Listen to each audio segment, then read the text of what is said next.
किसी ने क्या खूब कहा है, जहां सूर्य की किरण हो वहीं प्रकाश होता है, और जहां प्रेम की भाषा हो वहीं परिवार होता है। नमस्कार दोस्तों, मेरा नाम प्रेम प्रकाश पांडे है। आज अपने चैनल पर एक नई बेहतरीन मोटिवेशनल स्टोरी लेकर के आया हूँ।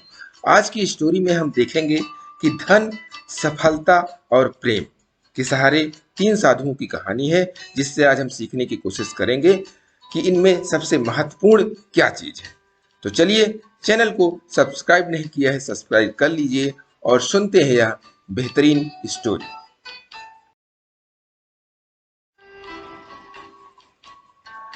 एक औरत अपने घर से निकली। उसने घर के सामने सफेद लंबी दाढ़ी में तीन साधु महात्माओं को बैठे देखा। वह उन्हें पहचान नहीं पाई। उसने कहा, मैं आप लोगों को नहीं पहचानती, बताइए क्या काम है। हमें भोजन करना है, साधुओं ने बोला। ठीक है, कृपया मेरे घर में पधारिए और भोजन ग्रहण कीजिए। क्या तुम्हारा पति घर में है? एक साधु ने प्रश्न किया। नहीं, वह कुछ देर के लिए बाहर गए, औरत ने उत्तर दिया। तब हम अंदर नहीं आ सकते, तीनों एक साथ बोले। थोड़ी देर में पति घर वापस आ गया। उसे साधुओं के बारे में पता चला तो उसने तुरंत अपनी पत्नी से कहा, पुनः आमंत्रित करने के लिए कहा। औरत ने ऐसा ही किया। वह साधुओं के समक्ष गई और बोली, जी अब मेरे पति वापस आ गए हैं, कृपया आप लोग मेरे घर में प्रवेश करिए। हम किसी के घर में एक साथ प्रवेश नहीं करते, साधुओं ने स्त्री को बताया। ऐसा क्यों? औरत ने अचरज से पूछा। जवाब में मध्य में खड़े साधु ने बोला, पुत्री, मेरी दाईं तरफ खड़े साधु का नाम धन है और बाईं तरफ खड़े साधु का नाम सफलता है, और मेरा नाम प्रेम है। अब जाओ और अपने पति से विचार विमर्श करके बताओ कि तुम हम तीनों में से किसे बुलाना चाहती हो। औरत अंदर गई और अपने पति से सारी बात बता दी। पति बेहद खुश हो गया। वाह, आनंद आ गया, चलो जल्दी से धन को बुला लेते हैं, उसके आने से हमारा घर धन दौलत से भर जाएगा।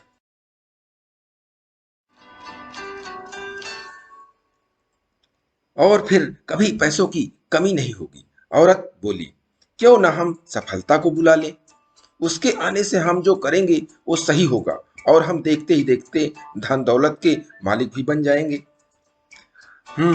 तुम्हारी बात भी सही है, पर इसमें मेहनत करनी पड़ेगी। मुझे तो लगता है कि धन को ही बुला लेते हैं, पति बोला।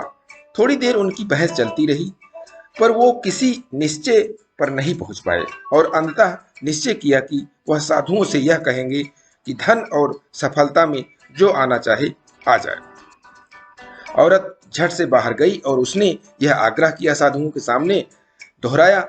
उसकी बात सुनकर साधु ने एक दूसरे की तरफ देखा और बिना कुछ कहे घर से दूर जाने लगे। अरे, आप लोग इस तरह वापस क्यों जा रहे हैं?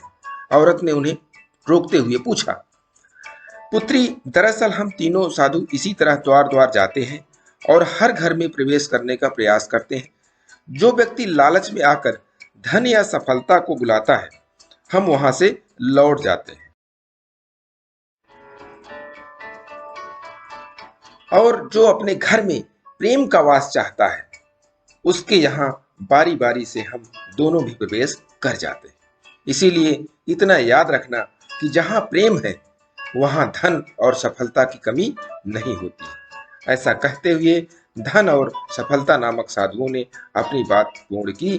तो दोस्तों, इस छोटी सी कहानी से जो हमें सीखने को मिलता है कि जहाँ प्रेम है वहाँ सब कुछ है, कुछ भी कमी नहीं हो सकती प्रेम होने से, प्यार होने से घर में। तो चलिए, प्रतिदिन प्रेम को बनाए रखने के लिए हर सुबह 5:30 बजे एक नई कहानी, एक नई उमंग से दिन की शुरुआत करें।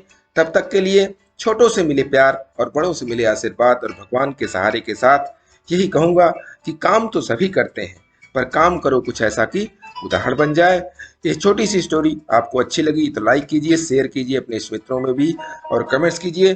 और चैनल को अभी तक सब्सक्राइब नहीं किया है तो सब्सक्राइब कर लीजिए, और बेहतरीन मोटिवेशनल स्टोरी पाने के लिए प्रेस बेल आइकन। किसी ने क्या खूब कहा है, अपनी असफलता का दोष दूसरों को नहीं देना चाहिए और सफलता का श्रेय खुद नहीं लेना चाहिए, क्योंकि असफलता हमारी गलतियों और कमियों की वजह से मिलती है। सफलता अपनी मेहनत के साथ ही दूसरों के सहयोग से मिलती है। नमस्कार दोस्तों, मेरा नाम प्रेम प्रकाश पांडे है। आज अपने चैनल पर एक नई बेहतरीन प्रेरणादायक कहानी लेकर के आया हूँ। दोस्तों, आज की कहानी हमें आगे बढ़ने के लिए प्रेरित करती है कि हमें अपनी विशेषता यानी गुण के बारे में जानना चाहिए कि हम क्या हैं और हमें कहाँ होना चाहिए। तो चलिए, चैनल को सब्सक्राइब नहीं किया है, सब्सक्राइब कर लीजिए और सुनते हैं आज की कहानी, जिसका शीर्षक है चिड़ियाघर का ऊंट।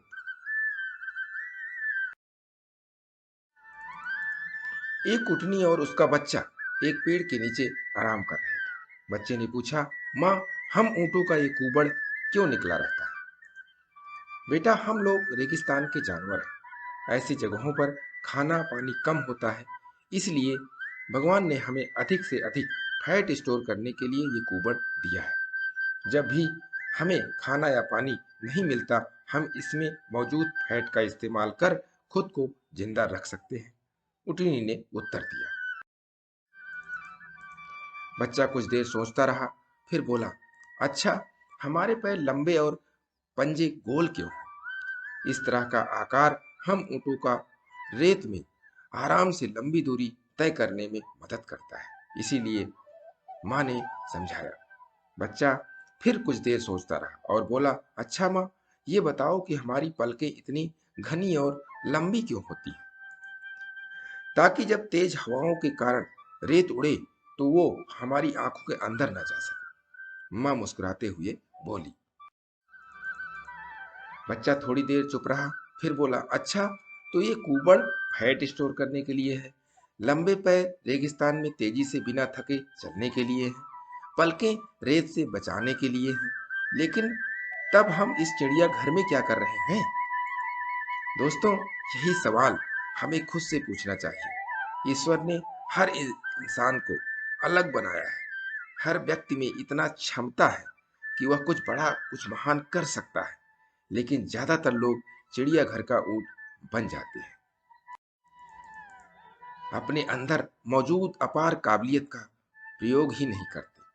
बेजुबान जानवर तो मजबूर है, लेकिन एक इंसान होने के नाते हमें मजबूर नहीं, मजबूत बनना चाहिए और अपने अंदर के गुण को पहचान कर अच्छा जीवन जीने की हर कोशिश करनी चाहिए। और अच्छा जीवन जीने के लिए और अपने अंदर उत्साह लाने के लिए और अपने आप को मजबूत बनाने के लिए प्रतिदिन सुबह 5:30 बजे एक नई कहानी, एक नई उमंग से करें दिन की शुरुआत।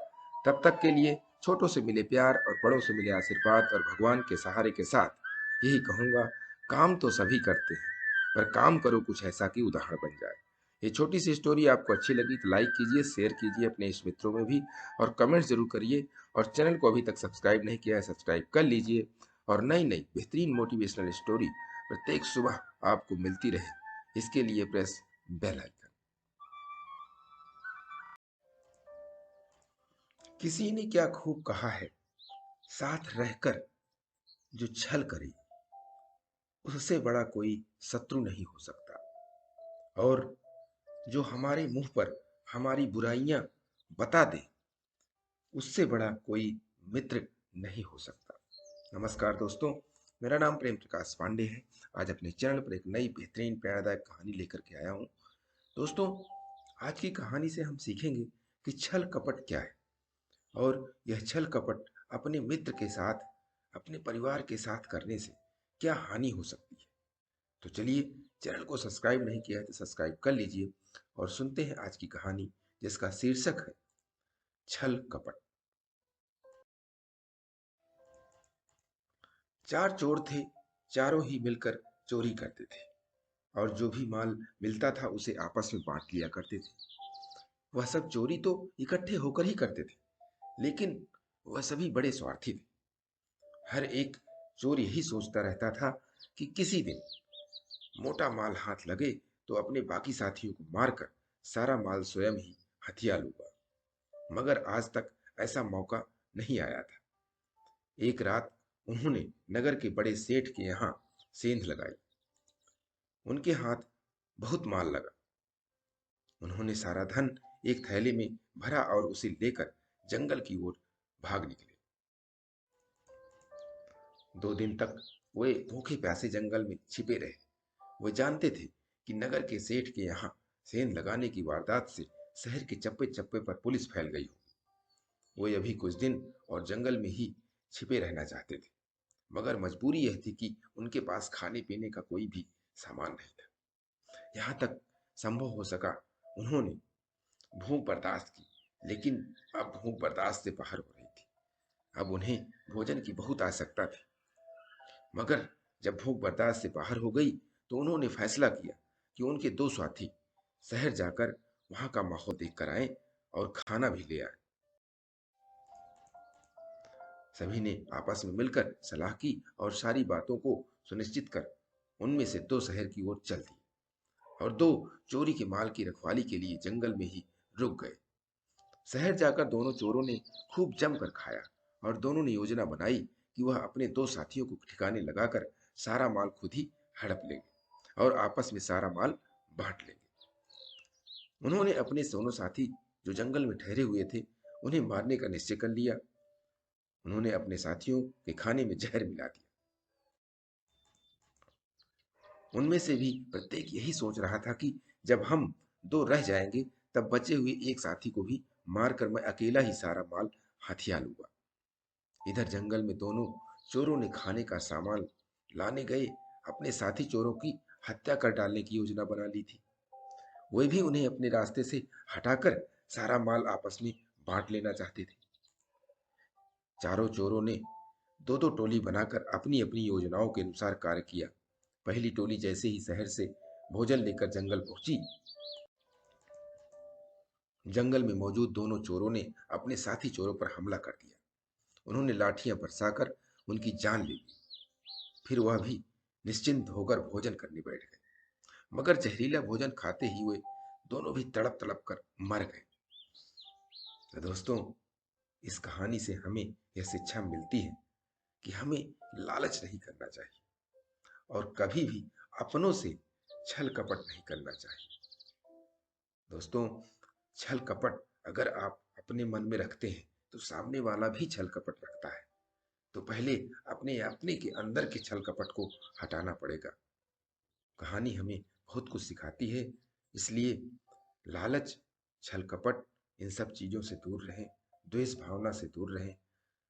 विश्वास के साथ अपने परिवार के साथ, अपने मित्रों के साथ जैसा आप व्यवहार करते हैं वैसा व्यवहार लौट कर भी आता है। अच्छे व्यवहार को बनाए रखने के लिए अपने मन को, अपने दिल को प्रतिदिन सुबह 5:30 बजे एक नई कहानी, एक नई उमंग से दिन की शुरुआत कराएं। तब तक के लिए छोटों से मिले प्यार और बड़ों से मिले आशीर्वाद और भगवान के सहारे के साथ यही कहूंगा, काम तो सभी करते हैं पर काम करो कुछ ऐसा कि उदाहरण बन जाए। ये छोटी सी स्टोरी आपको अच्छी लगी तो लाइक कीजिए, शेयर कीजिए अपने इष्ट मित्रों में भी और कमेंट जरूर करिए। और चैनल को अभी तक सब्सक्राइब नहीं किया है तो सब्सक्राइब कर लीजिए और नई नई बेहतरीन मोटिवेशनल स्टोरी प्रत्येक सुबह 5:30 बजे आपको मिलती रहे, इसके लिए प्रेस बेल आइकन। किसी ने क्या खूब कहा है, झूठ बहुत तेजी से फैलता है और सच को मेहनत करनी पड़ती है। नमस्कार दोस्तों, मेरा नाम प्रेम प्रकाश पांडे है। आज अपने चैनल पर एक नई बेहतरीन मोटिवेशनल स्टोरी लेकर के आया हूँ। आज की कहानी से सीखेंगे कि जीवन के निर्माण में झूठ और सच का कितना भाग होता है। तो चलिए, चैनल को सब्सक्राइब नहीं किया है तो सब्सक्राइब कर लीजिए और सुनते हैं आज की कहानी जिसका शीर्षक है झूठ और सच की ईंटें। एक बार बुरी आत्माओं ने भगवान से शिकायत की कि उनके साथ इतना बुरा व्यवहार क्यों किया जाता है। अच्छी आत्माएं इतने शानदार महल में रहती हैं और हम सब खंडहरों में। आखिर ये भेदभाव क्यों है, जबकि हम सब आपकी ही संतान हैं। भगवान ने उन्हें समझाया, मैंने तो सभी को एक जैसा ही बनाया, पर तुम ही अपने कर्मों से बुरी आत्माएं बन गई। पर भगवान के समझाने पर भी बुरी आत्माएं भेदभाव किए जाने की शिकायत करती रही। इस पर भगवान ने कुछ देर सोचा और सभी को अच्छी बुरी आत्माओं को बुलाया और बोले, बुरी आत्माओं के अनुरोध पर मैंने एक निर्णय लिया है। आज से तुम लोगों को रहने के लिए मैंने जो भी महल या खंडहर दिए थे वो सब नष्ट हो जाएंगे और अच्छी और बुरी आत्माएं अपने अपने लिए दो अलग अलग शहरों का निर्माण करेंगी। तभी एक आत्मा बोली, लेकिन इस निर्माण के लिए हमें ईंटें कहां से मिलेंगी? जब पृथ्वी पर कोई इंसान सच या झूठ बोलेगा तो यहाँ पर उसके बदले में ईंटें तैयार हो जाएंगी। सभी ईंटें मजबूती में एक समान होंगी। अब ये तुम लोगों को तय करना है कि तुम सच बोलने पर बनने वाली ईंटें लोगों या झूठ बोलने वाली पर। भगवान ने उत्तर दिया, बुरी आत्माओं ने सोचा, पृथ्वी पर झूठ बोलने वाले अधिक लोग हैं, इसीलिए अगर उन्होंने झूठ बोलने पर बनने वाली ईंटें ले ली तो एक विशाल शहर का निर्माण हो सकता है। और उन्होंने भगवान से झूठ बोलने पर बनने वाली ईंटें मांग ली। दोनों शहरों का निर्माण एक साथ शुरू हुआ, पर कुछ ही दिनों में बुरी आत्माओं का शहर विशाल रूप लेने लगा। उन्हें लगातार ईंटों के ढेर मिलते जा रहे थे और उससे उन्होंने एक शानदार महल बना लिया। वहीं अच्छी आत्माओं का निर्माण धीरे धीरे चल रहा था। काफी दिन बीत जाने के पर भी उनके शहर का एक ही हिस्सा बन पाया था। कुछ दिन और ऐसे ही बीते, फिर एक दिन अचानक एक अजीब सी घटना घटी। बुरी आत्माओं के शहर से ईंटें गायब होने लगी। दीवारों से, छतों से, इमारतों की नींवों से, हर जगह से ईंटें गायब होने लगी और देखते देखते उनका शहर खंडहर का रूप लेने लगा। परेशान आत्माएं तुरंत भगवान के पास भागी और पूछा, हे प्रभु, हमारे महल से अचानक ये ईंटें गायब क्यों होने लगी? हमारा महल तो फिर से खंडहर बन गया। भगवान मुस्कुराए और बोले, ईंटें गायब होने लगी। अच्छा लगता है कि इन लोगों ने झूठ बोला था, उनका झूठ पकड़ा गया और इसलिए उनके झूठ बोलने से बनी ईंटें भी गायब हो गई। दोस्तों, इस कहानी से हमें कई जरूरी बातें सीखने को मिलती हैं जो हम बचपन से सुनते भी आ रहे हैं, पर शायद उसे इतनी गंभीरता से नहीं लेते। झूठ की उम्र छोटी होती है। आज नहीं तो कल झूठ पकड़ा ही जाता है।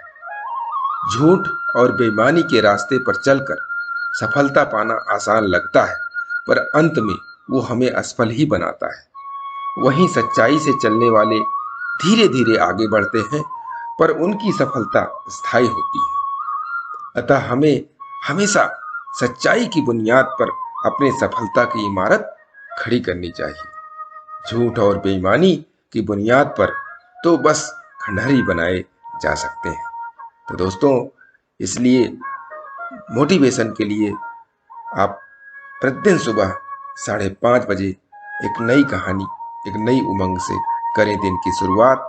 तब तक के लिए छोटों से मिले प्यार और बड़ों से मिले आशीर्वाद और भगवान के सहारे के साथ यही कहूँगा कि काम तो सभी करते हैं, पर काम करो कुछ ऐसा कि उदाहरण बन जाए। ये छोटी सी स्टोरी आपको अच्छी लगी तो लाइक कीजिए, शेयर कीजिए अपने इस मित्रों में भी और कमेंट्स कीजिए। और चैनल को अभी तक सब्सक्राइब नहीं किया है, सब्सक्राइब कर लीजिए और नई नई बेहतरीन मोटिवेशनल स्टोरी आपको मिलती रहे, इसके लिए प्रेस बेल आइकन।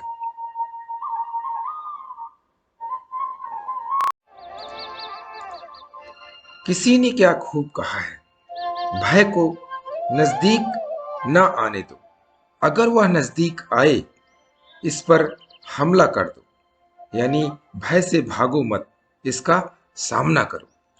नमस्कार दोस्तों, मेरा नाम प्रेम प्रकाश पांडे है। आज अपने चैनल पर एक नई बेहतरीन प्रेरणादायक कहानी लेकर के आया हूं। दोस्तों, आज की कहानी से हम सीखेंगे अपने अंदर के डर को कैसे भगाएं और उसका सामना कैसे करें।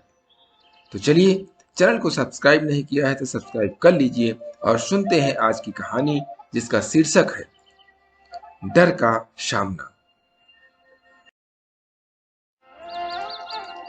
पूजा और पाखी जुड़वा बहनें थीं और दोनों को ही पियानो बजाना बेहद पसंद था। वह स्कूल के बाद एक पियानो टीचर के पास जाती और पियानो बजाना सीखती। घर जाकर भी वह रोज घंटों प्रैक्टिस करती और दिन प्रतिदिन उनकी पियानो स्किल्स बेहतर होती जा रही थी। एक दिन क्लास खत्म होने के बाद पियानो टीचर बोले, तुम दोनों के लिए एक अच्छी खबर है। दोनों बहनें गौर से टीचर की बात सुनने लगी। इस बार दुर्गा पूजा के दौरान तुम दोनों को पहली बार स्टेज पे सबके सामने अपना हुनर दिखाने का मौका मिलेगा। दोनों एक दूसरे को देखने लगे। उनके दिल तेजी से धड़कने लगे। उन्हें डर था कि पता नहीं वे इतने लोगों के सामने परफॉर्म कर पाएंगी या नहीं। अगले कुछ हफ्ते तक दोनों ने जम के तैयारी की और अंततः दुर्गा पूजा का दिन भी आ गया। दोनों अपने माता पिता के साथ स्टेज के पास बैठी बाकी बच्चों का प्रोग्राम देख रही थी। उनके मन में कई सवाल चल रहे थे। अगर मैंने वहां जाकर गलती कर दी तो, अगर मैं अपनी धुन भूल गई तो सब लोग कितना हंसेंगे, कितनी बदनामी होगी। वो ऐसा सोच ही रही थी कि तभी एंकर ने अनाउंस किया, और हमारा अगला टैलेंट है पूजा। अपना नाम सुनकर पूजा के पैरों तले जमीन खिसक गई। उसका चेहरा पीला पड़ गया। मम्मी पापा ने उसे स्टेज पे जाने के लिए एंकरेज किया, पर वो कुर्सी से ही चिपकी रही। अंत में मम्मी ने एंकर को आवाज दी, माफ कीजिएगा, पूजा की तबीयत ठीक नहीं है। कोई बात नहीं दोस्तों, हम आगे बढ़ते हैं अपनी अगली परफॉर्मर की तरफ। और अब स्टेज पर आ रही हैं पाखी। एंकर ने बड़े अंदाज से पाखी का नाम पुकारा। पाखी की हालत भी अपनी बहन पूजा की तरह थी। कुछ क्षणों के लिए वो भी कुर्सी से चिपकी रही। मम्मी पापा ने उसकी भी उत्साह बढ़ाया और डर का सामना करने को कहा। पाखी ने गहरी सांस ली और स्टेज की तरफ जाने लगी। उसके हाथ पांव कांप रहे थे। इतना नर्वस वो इससे पहले कभी नहीं हुई थी। उसने परफॉर्म करना शुरू किया। उससे कई गलतियां हुई। जी में आया कि स्टेज छोड़कर भाग जाए, पर वो टिकी रही और अपनी परफॉर्मेंस पूरी की। पाखी की हिम्मत के लिए लोगों ने तालियों से उसका उत्साहवर्धन किया। उसके बाद फिर दोनों पहले की तरह पियानो सीखने लगे। समय के साथ दोनों में काफी सुधार आया और कुछ महीनों बाद एक बार फिर टीचर ने उन्हें सूचना दी, अगले महीने शहर में एक प्रतियोगिता आयोजित हो रही है और तुम दोनों को उसमें परफॉर्म करना है। इस बार भी पूजा और पाखी एक दूसरे को डर के मारे देखने लगे। जब प्रतियोगिता का दिन आया तो एक बार फिर पूजा अपनी सीट से नहीं उठ पाई और पाखी पिछले बार की तुलना में अधिक कॉन्फिडेंट थी और उसने पहले से बेहतर परफॉर्म किया। दोस्तों, पूजा और पाखी की कहानी हम सबकी कहानी है। जब हम पूजा की तरह डर को अपने ऊपर हावी होने देते हैं और उसका सामना करने से पहले ही हार मान लेते हैं तो हमारा आत्मविश्वास घट जाता है। लेकिन अगर हम हिम्मत दिखाते हैं और डर का सामना करते हैं तो हमारा कॉन्फिडेंस, आत्मविश्वास बढ़ता जाता है और हम जिंदगी में बेहतर कर पाते हैं। अपने अंदर के डर को भगाने और आत्मविश्वास को बढ़ाने के लिए प्रतिदिन सुबह 5:30 बजे एक नई कहानी, एक नई उमंग से करें दिन की शुरुआत। तब तक के लिए छोटों से मिले प्यार और बड़ों से मिले आशीर्वाद और भगवान के सहारे के साथ यही कहूंगा, काम तो सभी करते हैं, पर काम करो कुछ ऐसा कि उदाहरण बन जाए।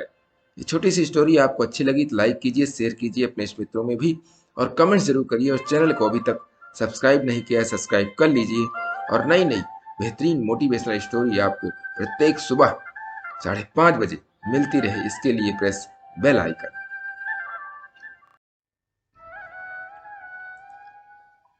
किसी ने क्या खूब कहा है कि डर हर इंसान को लगता है, लेकिन जो डर के आगे निकल गया वही जीत जाता है। नमस्कार दोस्तों, मेरा नाम प्रेम प्रकाश पांडे है। आज अपने चैनल पर एक नई बेहतरीन मोटिवेशनल स्टोरी लेकर के आया हूँ, जो आज के जरिए हम जानेंगे कि डर के आगे जीत कैसे होती है। तो चलिए, चैनल को सब्सक्राइब नहीं किया है, सब्सक्राइब कर लीजिए और सुनते हैं यह बेहतरीन स्टोरी।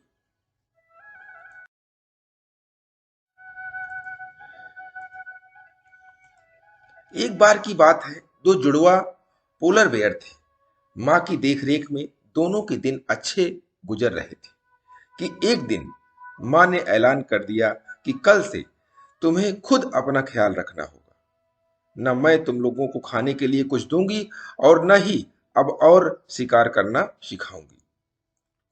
और आगे अगले दिन माँ ने बिना बताए दोनों को छोड़कर चली गई।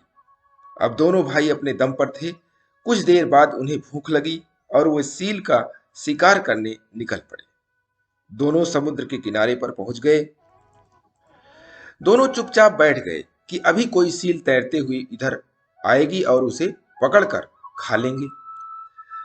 पर काफी देर बीत जाने पर भी कोई सील वहां नहीं आई। तब पहला भाई पानी छूते हुए बोला, ओह कितना ठंडा पानी है, लगता है हमें इसमें उतरना ही पड़ेगा, नहीं तो हम भूखे रह जाएंगे।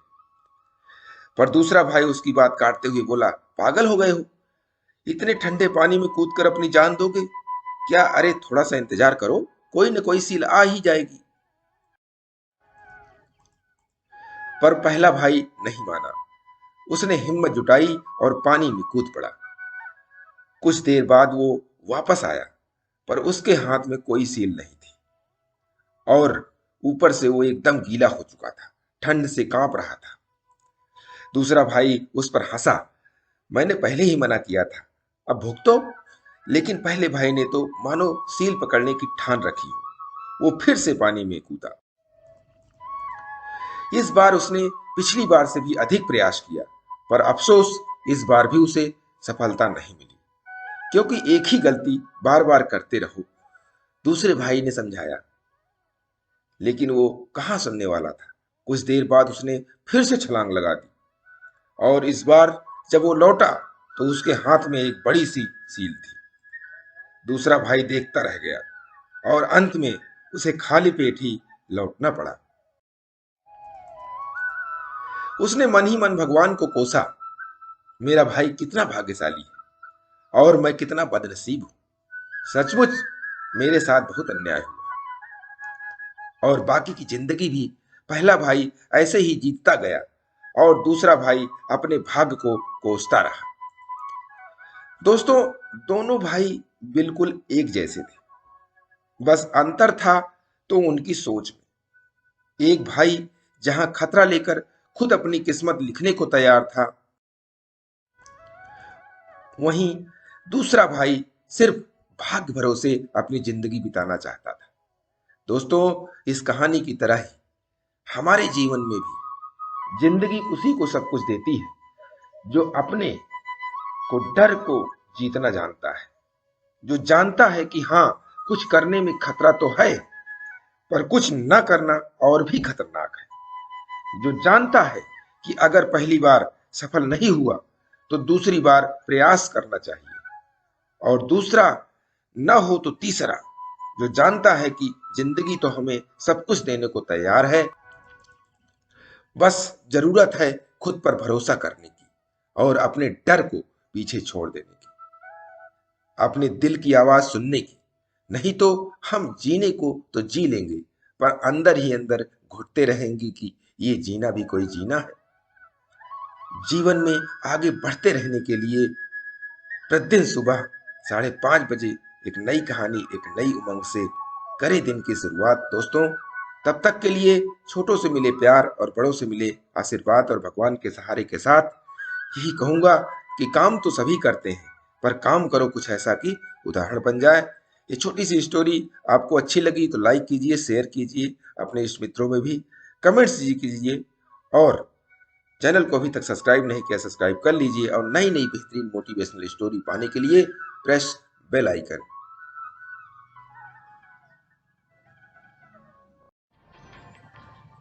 किसी ने क्या खूब कहा है कि हर मुसीबत में मैं तेरे साथ हूं, तूने मुझे पहचाना नहीं, मैं तेरा आत्मविश्वास हूँ। नमस्कार दोस्तों, मेरा नाम प्रेम प्रकाश पांडे है। आज अपने चैनल पर एक नई बेहतरीन मोटिवेशनल स्टोरी लेकर के आया हूँ, जिसके जरिए हम आज जानेंगे, जिसका शीर्षक है कि धकेलना या धक्का देना। तो इस कहानी को आपने शायद पहले सुना भी होगा, लेकिन इसके अंत में जो हम इसका मोरल निकालेंगे, जो इसका मोटिवेशन मिलेगा हमको, वो बहुत ही बेहतरीन होगा। तो चलिए, चैनल को सब्सक्राइब नहीं किया, सब्सक्राइब कर लीजिए और सुनते हैं यह स्टोरी।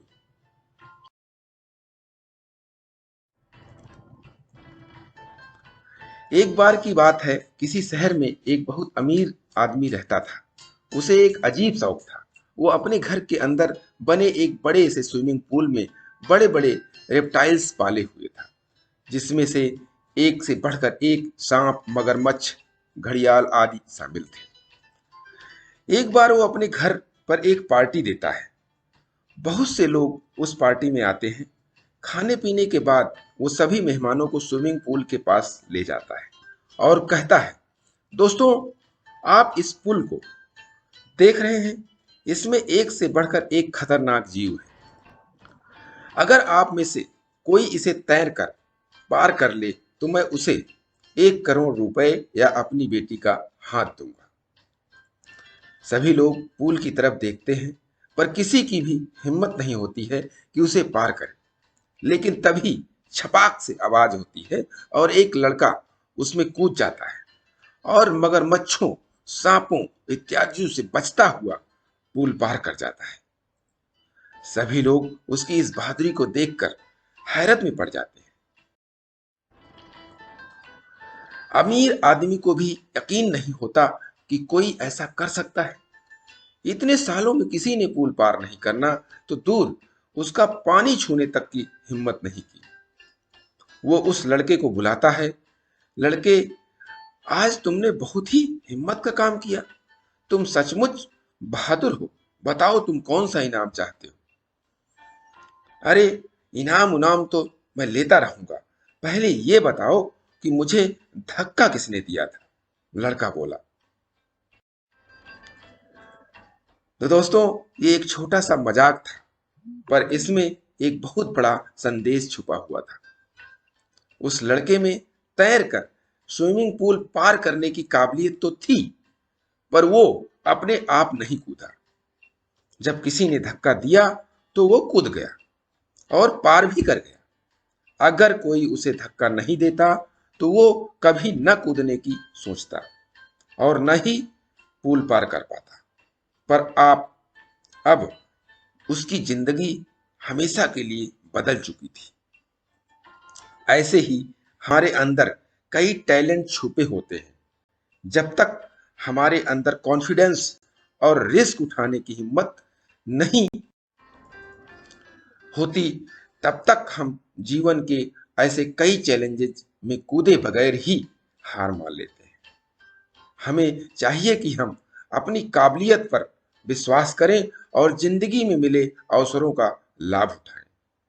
तो दोस्तों, जो इस कहानी से सीखने को मिलता है कि जो भी हम अवसर मिलता है उसे हम डर जाते हैं या उसे हम उठाने का प्रयास नहीं करते, जबकि हमारे अंदर वो काबिलियत होती है करने की और हम करते नहीं।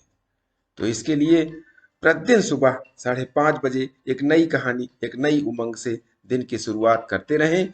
तब तक के लिए छोटों से मिले प्यार और बड़ों से मिले आशीर्वाद और भगवान के सहारे के साथ यही कहूंगा कि काम तो सभी करते हैं, पर काम करो कुछ ऐसा कि उदाहरण बन जाए। ये छोटी सी स्टोरी आपको अच्छी लगी तो लाइक कीजिए, शेयर कीजिए और कमेंट जरूर कीजिए। और चैनल को अभी तक सब्सक्राइब नहीं किया है, सब्सक्राइब कर लीजिए और नई नई बेहतरीन मोटिवेशनल स्टोरी पाने के लिए प्रेस बेल आइकन।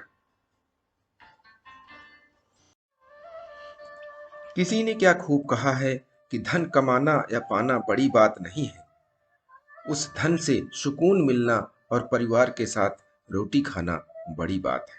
नमस्कार दोस्तों, मेरा नाम प्रेम प्रकाश पांडे है। आज अपने चैनल पर एक नई बेहतरीन मोटिवेशनल स्टोरी लेकर के आया हूँ। आज की स्टोरी में हम जानेंगे धन का प्रभाव क्या होता है। और तो चलिए, चैनल को सब्सक्राइब नहीं किया है, सब्सक्राइब कर लीजिए और सुनते हैं यह बेहतरीन स्टोरी। किसी गांव में एक धनी सेठ रहता था। उसके बंगले के पास एक जूते सिलने वाले गरीब मोची की छोटी सी दुकान थी। उस मोची की एक खास आदत थी कि जब भी वो जूते सिलता तो भगवान के भजन गुनगुनाता रहता था। लेकिन सेठ ने कभी उसके भजनों की तरफ ध्यान नहीं दिया। एक दिन सेठ व्यापार के सिलसिले में विदेश गया और घर लौटते वक्त उसकी तबीयत बहुत खराब हो गई। लेकिन पैसे की कोई कमी तो थी नहीं, तो देश विदेश में डॉक्टर, वैद्य, हकीमों को बुलाया गया, लेकिन कोई भी सेठ की बीमारी का इलाज नहीं कर सका। अब सेठ की तबीयत दिन प्रतिदिन खराब होती जा रही थी। वह चल फिर भी नहीं पा रहा था। एक दिन वह घर में अपने बिस्तर पर लेटा था। अचानक उसके कान में मोची के भजन की गाने की आवाज सुनाई। आज मोची के भजन कुछ अच्छे लग रहे थे सेठ को। कुछ ही देर में सेठ इतना मंत्रमुग्ध हो गया कि उसे ऐसा लगा जैसे वो साक्षात परमात्मा से मिलन कर रहा हो।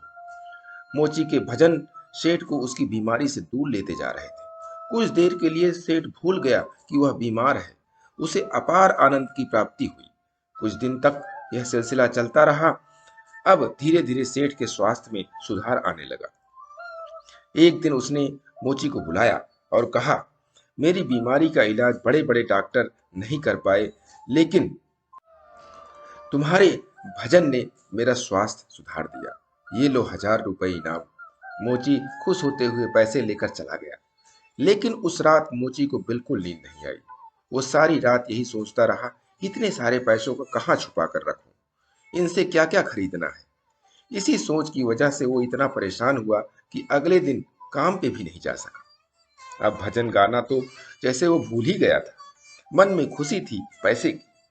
अब तो उसने काम पर जाना ही बंद कर दिया और धीरे धीरे उसकी दुकानदारी भी चौपट होने लगी। इधर सेठ की बीमारी फिर से बढ़ती जा रही थी। एक दिन मोची सेठ के बंगले में आया और बोला, सेठ जी, आप अपने ये पैसे वापस रख लीजिए। इस धन की वजह से मेरा धंधा चौपट हो गया।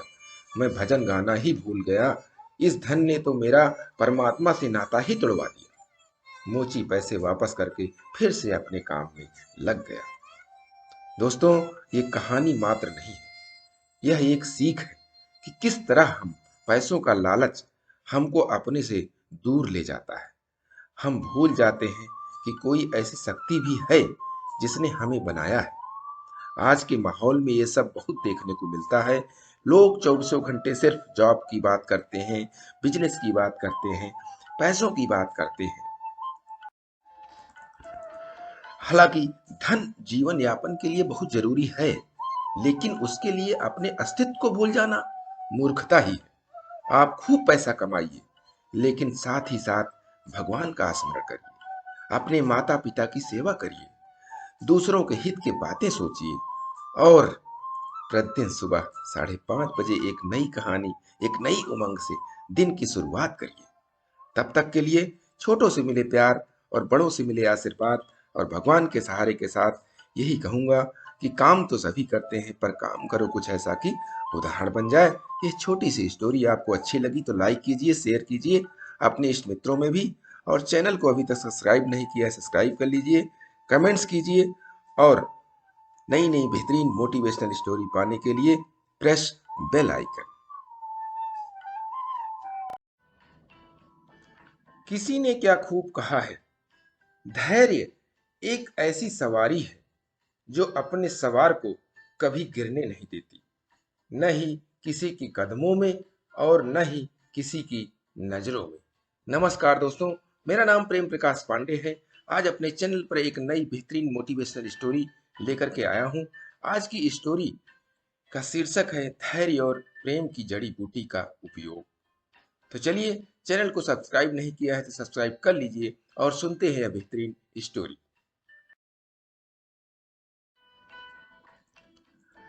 बहुत समय पहले की बात है। एक वृद्ध सन्यासी हिमालय की पहाड़ियों में कहीं रहता था। वह बड़ा ज्ञानी था और उसकी बुद्धिमत्ता की ख्याति दूर दूर तक फैली थी। एक दिन एक औरत उसके पास पहुंची और अपना दुखड़ा रोने लगी। बाबा, मेरा पति मुझसे बहुत प्रेम करता था, लेकिन वह जब से युद्ध से लौटा है ठीक से बात नहीं करता है। युद्ध लोगों के साथ ऐसा ही करता है, सन्यासी बोला, लोग कहते हैं कि आपकी दी हुई जड़ी बूटी इंसान में फिर से प्रेम उत्पन्न कर सकती है। कृपया आप मुझे वो जड़ी बूटी दे दें। महिला ने विनती की। सन्यासी ने कुछ सोचा और फिर बोला, देवी, मैं तुम्हें वह जड़ी बूटी जरूर दे देता, लेकिन उसे बनाने के लिए एक ऐसी चीज चाहिए जो मेरे पास नहीं है। आपको क्या चाहिए मुझे बताइए, मैं लेकर आऊंगी। महिला बोली, मुझे बाघ की पूंछ का एक बाल चाहिए। सन्यासी बोला। अगले ही दिन महिला बाघ की तलाश में जंगल में निकल पड़ी। बहुत खोजने के बाद उसे नदी के किनारे एक बाघ दिखा।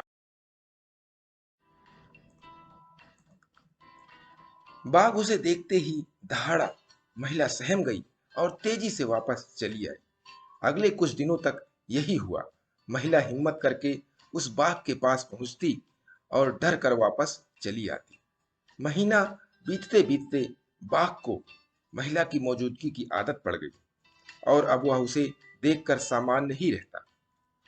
अब तो महिला बाघ के लिए मांस भी लाने लगी और बाघ बड़े चाव से उसे खाता। उनकी दोस्ती बढ़ने लगी। अब महिला बाघ को थपथपाने भी लगी और देखते देखते ही एक दिन वो भी आ गया जब उसने हिम्मत दिखाते हुए बाघ की मूंछ का एक बाल भी निकाल लिया। फिर क्या था, वह बिना देरी किए सन्यासी के पास पहुंची और बोली, मैं बाल ले आई बाबा, बहुत अच्छे। और ऐसा कहते हुए सन्यासी ने बाल को जलती हुई आग में फेंक दिया। अरे ये क्या बाबा, आप नहीं जानते इस बाल को लाने के लिए मैंने कितने प्रयत्न किए और आपने इसे जला दिया। अब मेरी जड़ी बूटी कैसे बनेगी? महिला घबराते हुए बोली। अब तुम्हें किसी जड़ी बूटी की जरूरत नहीं है। सन्यासी बोला, जरा सोचो, तुमने बाघ को किस तरह अपने बस में किया। जब एक हिंसक पशु को धैर्य और प्रेम से जीता जा सकता है, तो क्या एक इंसान को नहीं? जाओ, जिस तरह तुमने बाघ को अपना मित्र बना लिया, उसी तरह अपने पति के अंदर प्रेम भाव जागृत करो। महिला सन्यासी की बात समझ गई। अब उसे उसकी जड़ी बूटी मिल चुकी थी। दोस्तों, इस छोटी सी कहानी से सीख मिलती है कि किसी भी लक्ष्य को धैर्य और प्रेम से आसानी से पाया जा सकता है। इसीलिए लगातार प्रयास, वो भी धैर्य के साथ करते रहना चाहिए और प्रतिदिन सुबह 5:30 बजे एक नई कहानी, एक नई उमंग से दिन की शुरुआत करते रहें।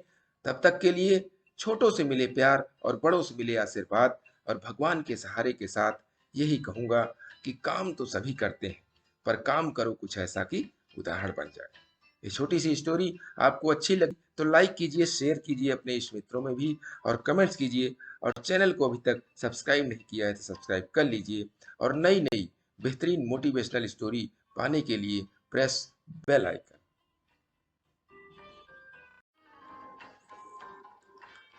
किसी ने क्या खूब कहा है, हमारी जीवन यात्रा में धैर्य हमारा सबसे अच्छा मित्र है, क्योंकि यदि हमारे पास धैर्य है तो वो हम जो चाहे वो पा सकते हैं। नमस्कार दोस्तों, मेरा नाम प्रेम प्रकाश पांडे है। आज अपने चैनल पर एक नई बेहतरीन मोटिवेशनल स्टोरी लेकर के आया हूँ। आज की स्टोरी के जरिए हम देखेंगे कि अगर धैर्य और प्रेम बनाए रखा जाए तो जीवन सुखमय हो जाता है, कोई गलतियां नहीं होती हैं। तो चलिए, चैनल को सब्सक्राइब नहीं किया है तो सब्सक्राइब कर लीजिए और सुनते हैं यह बेहतरीन स्टोरी।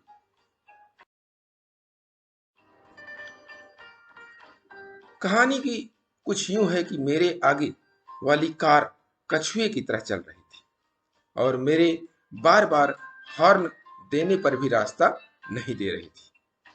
मैं अपना आपा खोकर चीखने ही वाला था कि मैंने कार के पीछे लगा एक छोटा सा स्टिकर देखा जिस पर लिखा था, शारीरिक विकलांग हूं, कृपया धैर्य रखें। और यह पढ़ते ही जैसे सब कुछ बदल गया। मैं तुरंत ही शांत हो गया और कार को धीमा कर लिया।